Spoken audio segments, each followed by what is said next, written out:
Olá pessoal, aqui quem fala é Michele Camargo. Estamos começando mais uma aula da nossa série Mecânica dos Fluidos Fácil e Descomplicada, desmistificando a mecânica dos fluidos. Essa é a aula 4, onde nós estaremos falando da lei de Newton da viscosidade e a viscosidade dinâmica. Também o que são fluidos newtonianos e o que não são e o que são fluidos não newtonianos. Vamos então à aula, né? Essa aula é a lei de Newton da viscosidade. Vamos falar da viscosidade dinâmica ou absoluta, que é uma decorrência direta da da lei de Newton da viscosidade.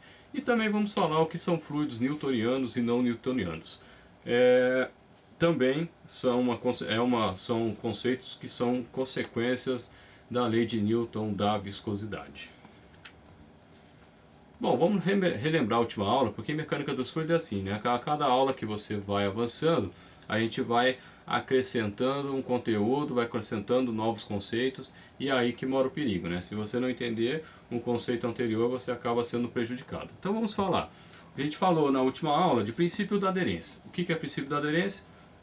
É a característica que o fluido tem de se aderir à superfície que ele está em contato, e a partir daí que ele adere à superfície, ele tem a mesma velocidade da superfície, que é a consequência prática.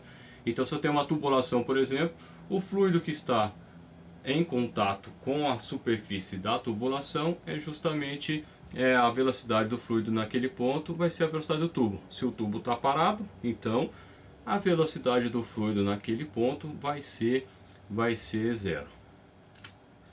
A gente falou das experiências das duas placas, onde a gente imaginou uma placa embaixo, uma placa em cima, um fluido no meio, a gente aplicou uma força. No caso do sólido, eu aplico a força, eu atinjo um novo patamar de equilíbrio. Dependendo do caso, se eu soltar ele volta, se eu tiver no limite elástico ainda da deformação do material, isso é visto lá em resistência dos materiais. Já no fluido, se eu fizer a mesma coisa, né, aplicar uma força, por menor que seja, eu já causo uma deformação permanente no fluido. Então é isso que vem o conceito técnico, digamos assim, de fluido é esse, né? Que quando eu aplico uma força tangencial à superfície do fluido, eu causo uma deformação permanente, por menor que seja essa força. Eu não consigo ter uma nova condição de equilíbrio como acontece com o sólido. E aí daí, né, a gente obteve o conceito de fluido, né, que a gente acabou de comentar. Bom, vamos voltar agora à experiência das duas placas. Da experiência das duas placas, nós podemos tirar conclusões muito importantes. O que a gente fez? A gente tem aí, no caso vocês estão vendo, uma superfície, que seria a superfície livre do fluido, aonde eu aplico uma determinada força inclinada. Nesse caso, essa força ela vai ser decomposta numa força normal. O que é força normal? É força perpendicular à superfície de aplicação. No caso, e também eu vou decompor uma parcela dela em força tangencial. Se você tem dúvidas sobre decomposição de vetores, é bom dar uma revisada. Bom, o que vai acontecer? A tensão de cisalhamento, aí você fala assim, o que é cisalhamento? Lá na resistência dos materiais, se você não estudou ainda, cisalhamento é justamente aquele esforço que tende a cortar o material. Digamos que você pega uma folha e quando você pega a folha, você puxa a folha e você rasga. Nesse esforço que você está fazendo, está sendo tangencial à folha e está causando a ruptura, o corte da folha. Isso é chamado cisalhamento. Então a tensão de cisalhamento, aí você fala, o que é tensão de cisalhamento?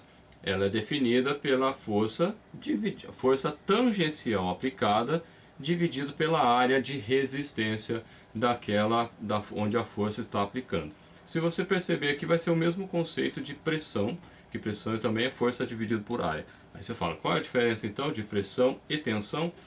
Tensão é algo que uma determinada substância, um determinado elemento sofre internamente, enquanto que pressão são esforços que são aplicados externamente no meu sistema.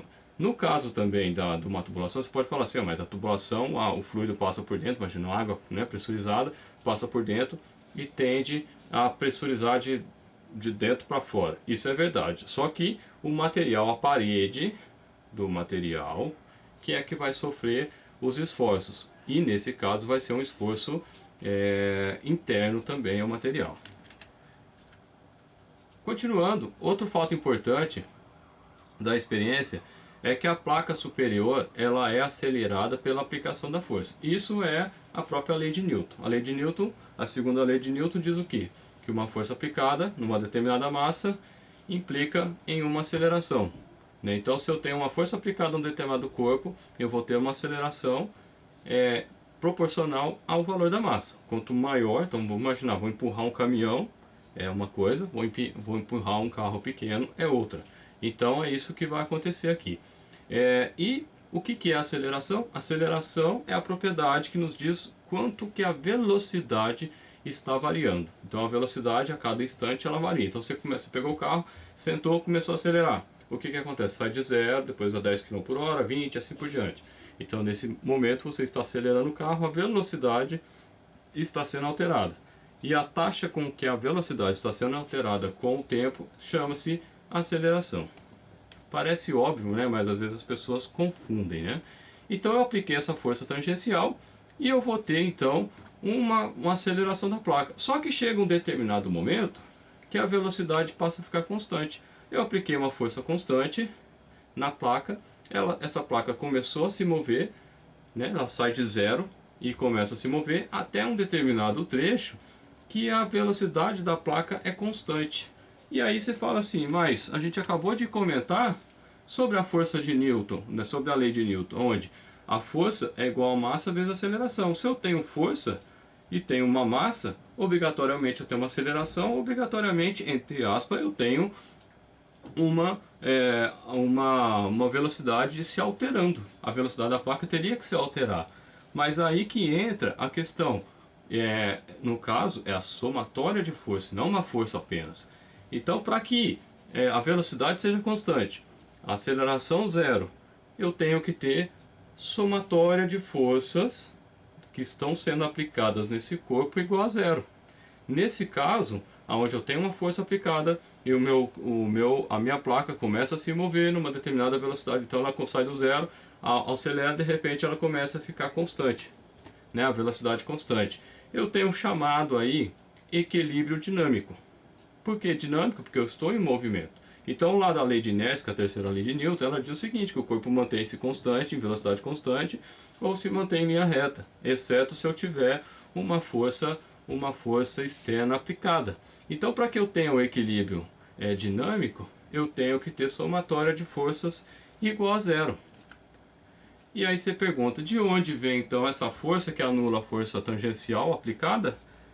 É aqui que entra o princípio da aderência. Então você lembra do princípio da aderência? O que a gente acabou de falar? O princípio da aderência, o fluido ele se adere à superfície e adquire a velocidade da superfície. Bom, vamos fazer, portanto, o perfil de velocidades. Então tá aí a placa vermelha embaixo, a placa azul. Eu apliquei a força nessa placa azul, a placa vermelha continua parada. Vamos imaginar o caso da piscina lá que a gente comentou, né? Eu tenho a piscina, tenho o fundo da piscina e tenho a pranchinha daquela que o pessoal usa para fazer aula de natação. O que vai acontecer? A placa vai atingir uma velocidade constante. Bom, e daí? Daí que, como eu tenho embaixo velocidade zero e até em cima eu tenho uma velocidade constante, eu tenho aí o chamado gradiente ou perfil de velocidades, ou diagrama de velocidades, como está indicado aí. Cada livro chama de alguma forma. E aí o que acontece? Eu tenho o chamado deslizamento entre camadas, ou seja, como se eu tivesse, imagina que eu tivesse várias placas, imagina que eu tenho várias placas de fluido, e esse fluido ele está se atritando, você vê que ele está tendo uma certa resistência, essas duas espuminhas que eu estou usando aqui. Então o que acontece? Esse efeito do próprio fluido, entre aspas, se cortando internamente, é o que gera essas forças, essa tensão tangencial cisalhante, digamos assim. Então eu tenho que a tensão vezes a área vai ser uma força tangencial interna, então são várias forcinhas que eu vou ter criadas aí no fluido, que vão, todas somadas, são contrárias ao movimento, é igual ao atrito, né? Se eu empurrar para se aproximar o atrito é sempre oposto, então ele atrapalha. Se eu puxar, ele atrapalha também, né? Então ele é sempre contrário ao movimento. Então se eu tenho um movimento no sentido, a força de atrito interna tangencial acontece no sentido oposto. Daí eu tenho o chamado equilíbrio dinâmico, ou seja, a somatória de forças igual a zero, e a velocidade então passa a ser constante. É assim que acontece. E aí o que Newton verificou? O Newton verificou que muitos fluidos, uma boa parte, a grande maioria dos fluidos que a gente encontra, essa tensão de cisalhamento que ocorre no fluido, ela é proporcional ao gradiente de velocidades. Ou seja, proporcional à variação de velocidades na direção de y. Nesse caso, a direção de y é da placa inferior, ou que a gente está dando exemplo do fundo da piscina, até a pranchinha que eu tenho em cima. Então, o que é a lei de Newton da viscosidade? A lei de Newton da viscosidade é exatamente isso, que a tensão de cisalhamento é proporcional ao dV dy. Tem uma aula que a gente falou que é dV dy, né, que a gente dá a conotação, interpretação dentro da engenharia do que seria o dV dy. dV dy nada mais é do que a variação da velocidade, variação com relação aqui, na direção y. Então o que eu tenho? Se eu pegar a tensão dividido por dV dy, que é justamente essa variação da velocidade na direção y, isso aí é uma constante. E aí o que seria? Os chamados fluidos newtonianos são exatamente os fluidos que obedecem a essa lei. Então se eu tenho a tensão de cisalhamento proporcional a essa velocidade que se obtém, então eu tenho o chamado fluido não newtoniano, o fluido newtoniano. Se isso não acontece, então eu tenho os chamados fluidos não newtonianos. Então a gente coloca aqui um exemplo. Aí é uma mistura, né, de tipo maisena da vida com água numa determinada proporção. Veja que quando solta a bolinha, ela desmancha como se fosse um fluido mais viscosão. A partir do momento que a pessoa, ela com a faca, com a colher, ela empurra de uma forma brusca, o que acontece? Ele passa a se comportar de uma outra maneira. Então esse é um exemplo, esse composto aí de maisena e água é um exemplo de fluido não newtoniano. Um outro fluido não newtoniano que não parece fluido é o asfalto. O que acontece com o asfalto quando ele é mal colocado, quando ele é mal feito? Numa avenida movimentada, você vê, né, o asfalto preto ali, depois de um determinado tempo, você começa a ver ele afundando e nas beiradas forma aquela borda. O que é isso? Nada mais é que o asfalto está escoando e formando aquela bolota, né, aquele calombo nas laterais. Então o asfalto ele tem que ser muito bem compactado para que ele fique realmente sólido. Então ele parece que é sólido, mas ele não é. Ele tem essa tendência aí de escoamento. Então essa constante de proporcionalidade da lei de Newton, da viscosidade, nada mais do que a chamada viscosidade dinâmica ou a viscosidade absoluta, que é usada a letra grega μ para aqui dentro da mecânica dos fluidos e na grande maioria dos materiais técnicos. Então o que acontece? A viscosidade absoluta ou dinâmica é a mesma coisa, ela é justamente essa proporção constante de proporcionalidade e ela depende do produto, do material. Então água é uma coisa, óleo é outra, dependendo do óleo, né? Você tem vários tipos de óleo, é outra e assim por diante. Através dessa constante que é chamada viscosidade, eu consigo calcular qual é o valor da tensão de cisalhamento e a variação da velocidade com relação a y. Então a viscosidade é a propriedade que indica a maior ou menor dificuldade de um fluido escoar. Então se a gente pegar um fluido altamente viscoso, ele é mais demorado, ele é mais lento, né? Então o atrito interno entre as partículas, né, desse fluido, elas são maiores, né, do que num fluido de menor viscosidade. Então quanto maior μ, mais difícil é o escoamento. E aqui tem uma ilustração, né? Tem um fluido, os dois são transparentes. Veja que quando um chacoalha e o outro chacoalha, não dá para, né, o outro nem mexe direito. E agora ele vai, né, virar, transbordar um dos potes. Aí seria um tipo de um álcool. E agora eu tenho aí uma espécie de glicerina, né, de um gelzão. Você vê que ele é muito mais difícil de escoar, né? No caso do óleo de motor, aqueles 10W50 e assim por diante, é justamente essa classificação, né? Eu tenho a classificação de viscosidade, quanto maior a viscosidade, mais difícil é. E aí o pessoal usa, no caso do motor, quando ele vai ficando mais usado, as folgas deles aumentam por causa do desgaste, né? Aí eu uso cada vez óleos mais grossos para justamente evitar que ele tenha mais dificuldade para passar, né, do lado da câmara de combustão para o lado da parte de lubrificação para a câmara de combustão. Bom, continuando, né? A viscosidade ela varia com a temperatura. Então o que acontece? Se você pegar o mel, por exemplo, e pegar ele na temperatura ambiente, ele é meio viscosão, você não consegue mexer direito. Se você esquentar ele em banho-maria ou no micro-ondas, você vai ver que ele fica muito mais fácil de escoar, né? Então ele varia com a temperatura, só que eu tenho um detalhe.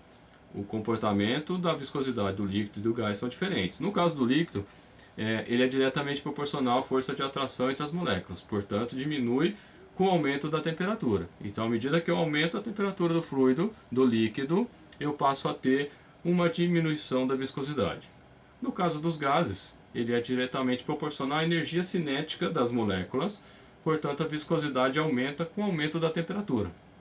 Então o comportamento do gás é oposto em termos de viscosidade do comportamento do líquido. Então, de novo ali, líquido, aumentei a temperatura, cai a viscosidade. Gás, aumentei a temperatura, aumenta a viscosidade. Bom, a simplificação prática aí que o Frank Brunetti apresenta é justamente o que? Como, no caso a gente está dando exemplo de uma piscina que eu tenho uma distância muito grande, aí eu não posso, não posso considerar essa simplificação prática.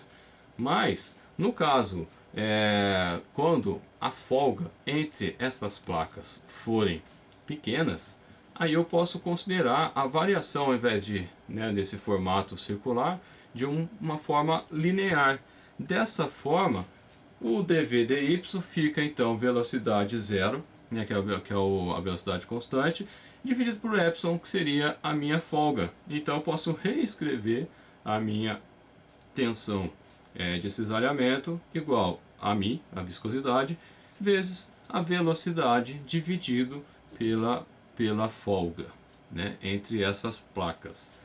Isso eu sei que eu estou errando do ponto de vista matemático, mas já nos dá uma aproximação, então já me dá uma ideia do que está acontecendo. Sabe aquelas contas rápidas que você faz para justamente você ter uma ideia? Então se você faz uma conta rápida dessa aqui, dá o valor, por exemplo, 10, né? 10 qualquer coisa, 10 qualquer unidade. Você sabe que na prática vai ser um pouquinho diferente disso. Não vai ser, pelo menos você não vai ter ideia que é por volta de 10. Você não vai ter assim, 10, é 50, é 100. Então essa simplificação prática ela pode ser usada para dar essa ideia para a gente. Bom pessoal, chegamos ao final então dessa aula. Espero que vocês tenham gostado. Estou utilizando o livro do Franco Brunetti. Também tem o livro do Fox McDonald. Se você gostou, né, fica o pedido aí, compartilhe o vídeo, dê um joinha. Agradecemos de novo aí todos que têm comprado. Se você não comprou ainda, compra lá. Você vai receber, garantido pelo Magazine Luiza, tranquilo, sem problema nenhum. Beleza, pessoal? Obrigado e até a próxima.